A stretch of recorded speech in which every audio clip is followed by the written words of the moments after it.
अरे यहाँ तक कि अमेरिका को पता है कि पाकिस्तान समझिए कि आतंकवादी देश है। कौन देश उसको पता है? ऐसे ही उसको ब्लैक लिस्ट किया गया है। हमारे भारत में जो रहते हैं लोग, हमारे हिंदू सबके नाजायज औलाद है, जो फिलिस्तीन का फोटो लेके चलते हैं। आपको ना पता है हमास को सपोर्ट करता है। हमारे लोगों को कलमा पढ़वा के मारने वाले अब अपने लोगों के कब्र पर फातिया पढ़ने के लिए तैयार रहना। 1971 में उसकी किस्मत अच्छी थी, हमारे प्रधानमंत्री इंदिरा जी थी, आज मोदी हैं। उस समय उनके 93,000 सैनिक सरेंडर हुए थे ना, तो इंदिरा जी छोड़ दी थी। इस बार अगर सरेंडर हुए ना तो सीधा 72 के पास जाएंगे। जो भी आतंकवादी गतिविधि में शामिल है उसको शूट आउट कर दिया, जल्दी जल्दी 2-4 दिन 10 दिन में फांसी दे दिए। उसको पोसिएगा पालिएगा, फिर उसको छोड़ दीजिएगा, फिर आके वहीं काम करेगा। अरे सब सुधरने वाला है जी? सुधरने वाला था तो वो 71 में युद्ध हुआ, कारगिल वार हुआ, बस कई को तो युद्ध हुआ जी। तो उसका कभी 65 हुआ, कभी ना सुधरने वाला। ये सब को मार के ख़त्म कर दिए तभी सुधरेगा। जब तक ये सब 72 के पास ना पहुँचेगा तब तक पाकिस्तान चाहे आतंकवादी कौम, जो आतंकवादी कौम होता है वो सब कभी ना सुधरने वाला। वापस अगर पीओके वापस ना आया, अब बलूचिस्तान अलग ना हुआ तो फिर उसका कोई फायदा ना है। तो फिर अमित शाह जी से गरज के बोले थे कि पीओके हमारे पीओके के लिए जान दे देंगे। तो ये अमित शाह जी आपकी बारी है, इस बार कम से कम पीओके कर लीजिए। हम पीओके। नमस्कार, मैं दीक्षा और आप देख रहे हैं दीक्षा की आवाज़। पहलगाम में हुई घटना के बाद आतंकवादियों ने ये कहकर गया था कि जाकर मोदी को बता दो, और अब मोदी ने उन लोगों को बता दिया, यानी कि पाकिस्तान को जवाब मिल गया है। 9 आतंकी ठिकानों पर भारत द्वारा हमला किया गया और उसके बाद पाकिस्तान जो है बौखलाहट में पलटवार कर रहा है और सारी जगह पे अलर्ट है। और खास करके जम्मू में लगातार जो है ड्रोन से हमला करने की कोशिश की जा रही है। बिहार की जनता के बीच में मौजूद है, बात करेंगे उनसे कि क्या सोच रही है इस बार और जनता का क्या राय है, हमारी सेना के बारे में क्या कह रही है, क्या प्रशंसा कर रही है। खास करके अब मोदी जी का नाम आ रहा है कि मोदी है तो मुमकिन है। क्या कहते हैं इस पर, क्या नाम हुआ आपका? हिंदुस्तानी। हिंदुस्तान में क्या चल रहा है? चल रहा है वही जिसने हमारे आन मान शान को ललकारा था, उसको हमारी सेना धो रही है। अब दर्द उठ रहा है जहाँ तहाँ से तो उठ रहा है। अब झंडू बम भी नहीं दे सकते हैं उनको। अब सुअरों को झंडी बम लगाने जाएंगे तो हाथ में सैनिटाइजर भी डालेंगे तो हाथ साफ नहीं होगा। वही हाल है हमारे लोगों को कलमा पढ़वा के मारने वाले अब अपने लोगों के कब्र पर फातिया पढ़ने के लिए तैयार रहना। और जाके फातिया पढ़।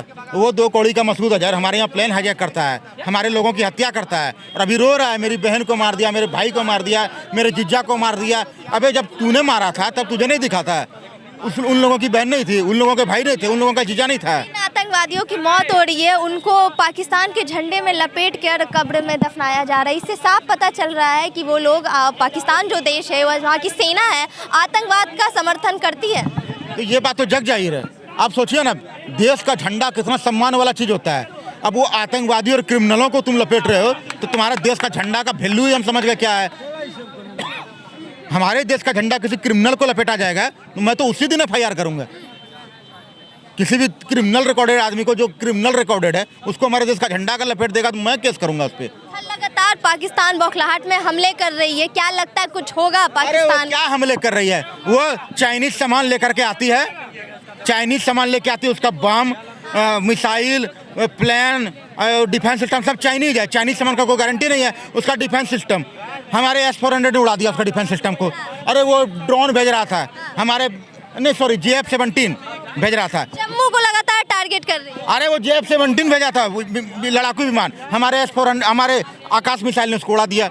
उसका डिफेंस सिस्टम को हमारे S-400 ने उड़ा दिया। अभी तक बाज नहीं आ रही है फिर भी। अरे तो लातों के भूत बातों से थोड़े मानता है, लात खाते रहेंगे, ऐसे लात खाते रहेंगे हमारी आर्मी से। पहले तो भिखारी था, अब और भी भिखारी। अरे तो वो अब देखिए, भिखारी है, उसके पास खोने के लिए कुछ है नहीं, तो भिखारी भाषण नहीं देगा ना। हाँ, तो 1971 में उसकी किस्मत अच्छी थी, हमारे प्रधानमंत्री इंदिरा जी थी, आज मोदी हैं। उस समय उनके 93,000 सैनिक सरेंडर हुए थे ना, तो इंदिरा जी छोड़ दी थी। इस बार अगर सरेंडर हुए ना तो सीधा 72 के पास जाएंगे। पाकिस्तान अभी बौखलाहट में है और पलटवार कर रही है, लगातार हमले कर रही है। जम्मू खास करके कल रात से टारगेट में था उसके। क्या कहिएगा 2 शब्द हमारी सेना के लिए जो लगातार? अरे देखिए, वो कहा है ना कि घात ला के हमला कर सकता है, घात ला के हमला कर सकता है। सामना सामनी में कहाँ होगा दीजिए कि पाकिस्तान टिक जाए? अरे घात ला के सिविलियन को टारगेट कर रहा है। अरे वो कहा तो सेना पे गोली चलाओ ना जी, सेना पे ना काबू चलाने के लिए। अरे सिविलियन को काहे ला मार? सिविलियन अगर भारत मारना शुरू कर देना तो कल तक पूरा पाकिस्तान ना रहेगा। तो रही बात को, जैसा सोच है, जैसा समझिए कि निहत्ता आदमी पे गोली चला सकता है सेना, ओकर पाकिस्तान सब कायर है, सब ओकर हिंजरा है। सेना से लड़ने की हिम्मत नहीं है डायरेक्ट। अरे सेना से का जम्मू JK पुलिस से लड़ने का ओकर औकात ना है। तो फिर सेना से बात आतंकवाद सिर्फ निहत्थे निर्दोषों पर ही पलटवार तो वही है। कल से सीज फायर का 10 दिन से सीज फायर उल्लंघन हो रहा है। जो भी सीज फायर उल्लंघन उसमें समय जम्मू के नागरिक मर रहे हैं, निहत्थे लोग में सोए हुए, उसमें गोली मार दे रहा है। अरे भैया सेना को टारगेट करो ना, सेना को टारगेट करो तब ना, तो अब जन्नत नहीं 72 के पास तुरंत भेज देगा। वैसा कुछ ना है। पाकिस्तान को क्या करिए ना, अब भारत को भी जवाबी कार्रवाई में समझिए और सिविलियन किसी को मार कदम गिराना चाहिए। जैसे वो मार रहा है, जम्मू में मार रहा है, एक सिविलियन को मार रहा है, वैसे पाकिस्तान को, भारत को भी और सेना को टारगेट नहीं किया, आतंकवादी को टारगेट नहीं, जो आ रहा है सबको उड़ा दिए। कल कैसे रावलपिंडी में स्टेडियम उड़ा दिए, वैसे ही जो भी प्रमुख चीज़ है सबको उड़ा दीजिए। पूर्ण युद्ध होना चाहिए इंडिया पाकिस्तान। बिल्कुल पूर्ण युद्ध ना, पूरा पाकिस्तान को खत्म कर देना चाहिए। कि आतंकवाद फिर जन्म समझिए, आतंकवादी जन्म लेने में फिर 100 वर्ष सोचे कि मतलब कि आतंकवादी बनने लायक सही है या ना है।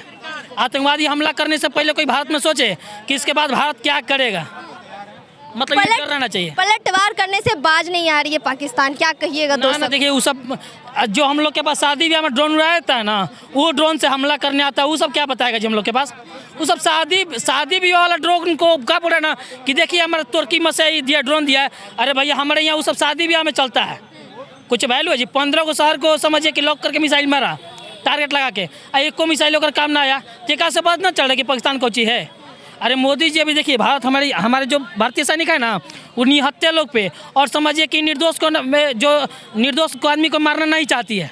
अगर यही काम पाकिस्तान जी से करने से भारत चालू कर देना भारतीय सैनिक, तो कल तक पूरा पाकिस्तान न रहेगा। क्योंकि इंडिया जो भी अटैक किया गया ठिकानों पर किया गया अटैक, लेकिन वो लोग अटैक कर रहे हैं नागरिकों पे। हाँ तो वही तो बताना को सब कायर। इससे ये पता चल रहा है कि पाकिस्तान आतंकवादियों का समर्थन करता है। अरे सेना प्रमुख भी उसको भेज रहा है, श्रद्धांजलि देने जा रहा है, आतंकवादी मर रहा है तो उसका राष्ट्रपति जा रहा है फूलमाला अर्पित करने, उसका समझिए कि पूरा इर्द गिर्द जो सरकारी घूमता है वो सब जा रहा है, तो इससे पता ना चलता है। अरे यहाँ तक कि अमेरिका को पता है कि पाकिस्तान समझिए कि आतंकवादी देश है, कौन देश उसका पता है, ऐसे ही उसका ब्लैक लिस्ट किया गया है। अरे सेना उसका पास कुछ है नहीं। देखिए सिंपल सी बात है कि हम मोदी जी है ना, जो हमारी सेना है वो निर्दोष को मारना नहीं चाह रहा। जिस दिन आ गया अपने आप पे समझिए उस दिन से पाकिस्तान दिखना बंद हो जाएगा। वक्त आ गया ब्लैक लिस्ट नहीं डिलीट करने का पाकिस्तान। हाँ पूरा उसको नक्शे से मिटा देना चाहिए।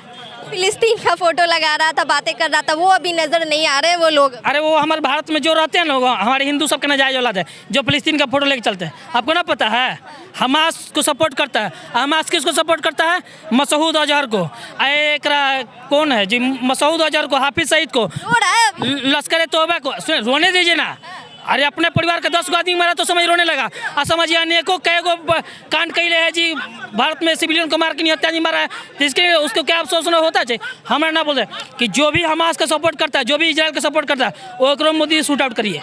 दो भी निकल रहा है से फ्री गाजा फ्री फिलिस्तीन मार के मार दिए और ना उसे संभल रहा है, तो मोदी जी अब देश से चुनौतियों से निपटिए और यहाँ के चुतियों को हम लोग निपटा देंगे। यहाँ के चुतियों को हम लोग निपटाएंगे, वहाँ देश के चुनौतियों सब लड़ते रहिए। इसके गद्दारों को भी निपटाना जरूरी है। बिल्कुल निपटाना है। कहे तो हम जो बोले जम्मू कश्मीर में जो 3000 लोग पकड़े गए हैं वहाँ पहलगाम हमले के बाद से, वो 3000 को लाल चौक पे ला के बारी बारी से एकदम एक लाइन में खड़ा कर शूट आउट कर देना चाहिए। ना हो रहा उससे मार के बम ड्रॉप करके सबको मार देना चाहिए। उसको पोस्ट पालिए नहीं, उसके लिए मतलब जेल में जो हमारी सरकार के पास सरकारी खजाना से पैसा वो सब खर्च नहीं करिए। जो भी आतंकवादी गतिविधि में शामिल है उसको शूट आउट कर दिया, जल्दी जल्दी 2-4 दिन 10 दिन में फांसी दे दिए। उसको पोसिएगा पालिएगा, फिर उसको छोड़ दीजिएगा, फिर आके वहीं काम करेगा। अरे सब सुधरने वाला है जी? सुधरने वाला था तो वो 71 में युद्ध हुआ, कारगिल वार हुआ, बस कई को तो युद्ध हुआ जी, तो उसका कभी 65 हुआ, कभी ना सुधरने वाला। ये सबको मार के ख़त्म कर दिए तभी सुधरेगा। जब तक ये सब 72 के पास ना पहुँचेगा तब तक पाकिस्तान चाहे आतंकवादी कौम, जो आतंकवादी कौम होता है वो सब कभी ना सुधरने वाला। इसको जो सपोर्ट करे उसको कोई मारिए। जो जम्मू में लोकल लोग हैं जो सपोर्ट करते हैं आतंकवादी को, उस सबको शूट आउट करिए, बम से उड़ा दिए। वो भी समझिए कि पूरे पब्लिक पैलेस में मारिए। इस युद्ध के बाद पीओके वापस आएगा? बिल्कुल आना चाहिए जितना वापस। अगर पीओके वापस ना आया और बलूचिस्तान अलग ना हुआ तो फिर युद्ध का कोई फायदा ना है, कोई फायदा ना है। वहीं समझिए कि माने बेकार है मेरे समझ से। पीओके हाँ हम लोग के पास ना अभी ना आया तो फिर अमित शाह जी से गरज के बोले थे कि पीओके हमारे पीओके के लिए जान दे देंगे। तो ये अमित शाह जी आपकी बारी है, इस बार कम से कम पीओके कर लीजिए। हम पीओके